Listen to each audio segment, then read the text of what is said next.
we really don't know if the so-called ultimate deal does exist, nor we know if it exists, what's in it. We don't know. But here is what we know. Number one, we know what's not in it. That's definite. We know Jerusalem is not in it. President Trump himself tweeted saying that Jerusalem is now off the table. We know that the refugees are not in it. The onslaught on UNRWA was primarily an onslaught on the definition of who's a refugee and who's not.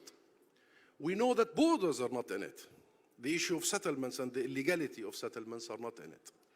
We know that the whole concept of the two-state solution are not in it. In the 33 meetings that we held with the US administration, our side would always ask to start by recognizing, endorsing, sponsoring the two-state solution. And the answer was always, as Dr. Rakat remembers, because he was the one who always opposed this question, is let's not discuss old ideas. So the two-state solution itself as an international framework is not in it.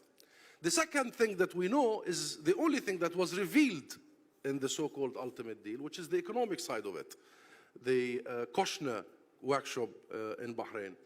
And that tells you about the mindset of those involved. And the mindset of those involved, we know from their own public statements and action, is that Israel has won it all. And what left now is to offer Palestinians the price. That's the very mindset behind the economic side of it. And without going much further into what Kushner, that stand-up comedy in Manama, what he had to offer was just to tell you about the very premise of their idea. The third thing we know are the authors. Real author is Netanyahu, and Netanyahu has one main idea. The Palestinian issue is not a political issue. The Palestinian issue is not an issue between Israel and the Palestinians, or let alone Israel and the Arab world. It is an internal issue within Israel. How would you explain the shutting down of the US Consulate General that has been there since 1884? Because since 1844, to correct myself.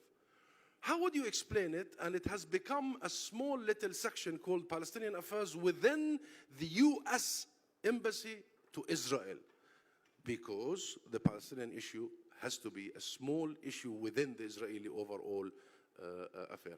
How do we explain, I was not the last casualty, by the way, of Trump. I was the first casualty of Trump. The closure of the PLO office before Jerusalem and other issues.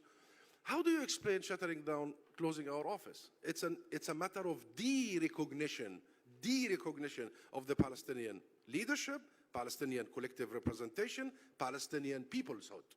So it was a concerted effort, very deliberate, to de-recognize, denationalize the Palestinian issue and de-internationalize the Palestinian issue. And at the very same time, the main author, Netanyahu, would argue that because the Palestinians most likely will not accept, the solution will be outside in. Hence, we bring the region here. The last part of this discussion is that while we are very much aware of what to expect from the US administration at this side, we think that the so-called ultimate deal is behind us. The sledgehammer that was in the hands of Friedman has really killed any discussion in our international partners about the neutrality of the US side. It's over.